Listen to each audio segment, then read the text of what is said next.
If you guys do go on to enjoy today's video, please drop a like in the video, subscribe to the channel with your bell notifications turned on. Now let's get into the video. Yo, what's up guys, welcome back to my channel. So today we have another player review for you guys. Today we're reviewing the FIFA 20 fan favorite, Victor Osimhen. Yep, I probably said his name wrong, but I do apologize. So, he's back with another banging card, and obviously you have his one to watch card as well, which, if you guys haven't got his one to watch card, I think that's a card you should definitely pick up, because he's playing really well for Napoli at the moment, and his one to watch card's about 20k. I don't know what's happening to the market at the moment, but players like Aubameyang are 200k, and I paid 330 for him, so I don't know what the market is doing at the moment, but it's kind of screwing everyone over.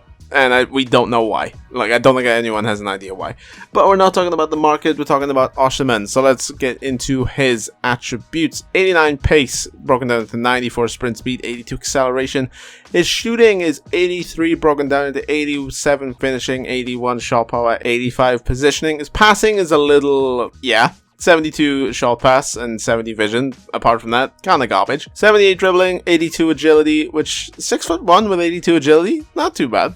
83 reactions, 80 ball control, and I just noticed 72 balance as well, which for the guy that's 6'1" isn't too bad. 84 heading accuracy and defending, so obviously have headers in corners and obviously chipping into him. And it's if headers are iffy this year. I don't know if they work. They also do work. Headers they're a tricky thing this year. Physicality, 85 jumping, 89 stamina as well. So, how does this card actually play in game? He's basically the cheap Aubameyang. That's pretty much what I'm labeling as. So, if you compare him to Aubameyang, obviously pace is somewhat similar. Aubameyang obviously faster, having +9 in acceleration. Dribbling, almost pretty much the same. There's very little, obviously he has a bit higher reactions, a higher composure. Obviously Aubameyang much more experienced striker, so has a little bit more composure. Dribbling, 6 ratings between it, not that much, and actually ball control is +2 with Aubameyang, so it's not too different. Osimhen beats Aubameyang on stamina. Obviously Aubameyang beats him on shooting, but again, it's the cheap Aubameyang. It's not meant to be exactly the same. In terms of, obviously, his actual skills and weak foot, 3-star skills, 4-star weak foot, Aubameyang pretty much is the same except 4-star skills. So if you want to do Berber spins and, you know, all the 4-star skill goodness, you won't be able to do it with Osimhen, but he's still a very good striker anyway. His finishing around the box is absolutely top draw. Like, as soon as he gets half an inch, as soon as he gets that opportunity to just squeeze a shot through, as soon as he gets through, I won't say 99% of the time because that's quite high, but 90% of the time it's going in the net, or at least troubling the keeper, I would say. It's just, he's a very, very clinical finisher. With 87 finishing, you expect him to be a bit iffy, but 4-star weak foot, obviously the left foot, he is primarily right-footed, but the left foot is still very much usable. It's not like FIFA 20 where anything below a 5-star weak foot was basically unusable. 4-star weak foot is actually usable this year, thankfully. Well done, EA. Again, guys, just around the box, just an absolutely clinical finisher. And the thing he has over Aubameyang as well, again, I'm probably going to stop comparing him to Aubameyang real soon, is his heading accuracy. Aubameyang's 1 inch taller, but Osimhen's a much better header of the ball. And I can see it in actually gameplay as well, because I rarely score headers with Aubameyang, but Osimhen, I've scored quite a few, which is a little odd. Now, is there any drawbacks with this card? Yes, and it is the same drawback that Aubameyang has. His passing and dribbling aren't the best. So, 72 short pass. If you're playing 1-2, say you have a cam behind him, or you're playing him with 2 strikers. If you want to do a 1-2, sometimes his passes are not great. Like, they're really not that on point. You have to really try and thread that pass through.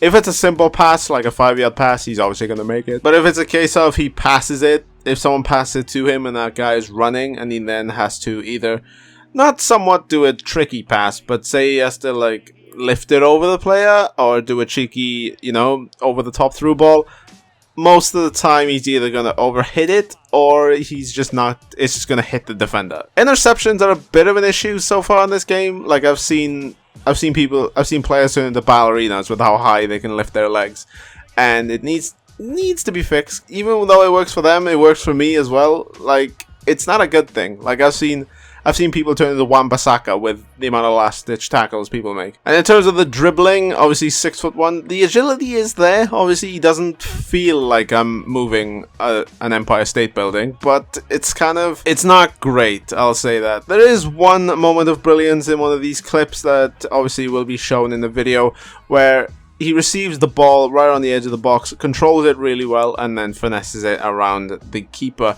But that is a very dime a dozen. That's quite rare that happens. Basically, what happens with most of this card is he initiates the 1-2 while he's running. Someone dishes it off to him. He's sprinting ahead through on goal, and then either with a 4-star weak foot, hits it with his left, or hits it with his right, troubling the keeper and potentially scoring quite a lot. In terms of the actual chem style I would use on this card, so there's really one, I'll be honest, and that's Finisher. Just because Finisher increases his finishing up to a 99, a 91 shot power, an 88 volley, and a 90 positioning. It also increases his dribbling, it increases his agility up to 92, increases his balance, and increases his actual dribbling stat. So that's always a good thing, especially with this card. If you can tell, my audio level peaked there. It's 1:30 in the morning when I'm recording this, and your boy needs to go to bed. But yeah, guys, in terms of my just overall opinions of this card, obviously he's about 16,000 coins at the moment. I personally, if you're going to spend that much, just pay the for extra K just to get his one to watch. I mean, why wouldn't you? Also, tomorrow rewards are coming out, red picks are coming out, so that'll just decrease his price just that little bit more, thankfully. So obviously, he'd probably go discard, not even gonna lie. Obviously, one to watch is on in packs anymore, but that, if you just want his inform, that price will come down. Again, I do recommend, if you are picking up this card, get his one to watch, just because why not? Like, it's really not a thing to potentially not pick up his one to watch. Obviously, if you just want to inform filler card for potentially an SBC in the future, you'd be pretty much a discard, like a lot of these Team of the Week cards are at the moment. So pick them up while they're discard, because you never know when you can use a inform. So guys, overall, my expectations of this card, obviously massive fan favorite last year, so expectations were quite high. His dribbling did let him down a little bit, as well as his passing, so that has lowered his stat down a little bit. But in terms of his actual finishing ability, absolutely amazing. Absolutely top draw. In terms of whether I'd use him for foot champs, I'm gonna say no. I think you can get better strikers with obviously much better passing, much better dribbling. Maybe not as fast, maybe not as clinical, but obviously you get some drawbacks and you get some more positives depending on who you pick. Maybe you want a slightly slower one, but obviously one that can pass the ball and dribble the ball a bit better to get into those positions to get an easier shot on goal. But in terms of actual value for money, like in squad battles, he's absolutely phenomenal. Like, he's absolutely phenomenal. So if you need a squad battle striker, maybe you need a super sub, he's absolutely perfect for that. So guys, that's it for the review. If you guys have enjoyed, please drop a like on the video, subscribe to the channel if you're brand new around here. So guys, later, take care, and peace.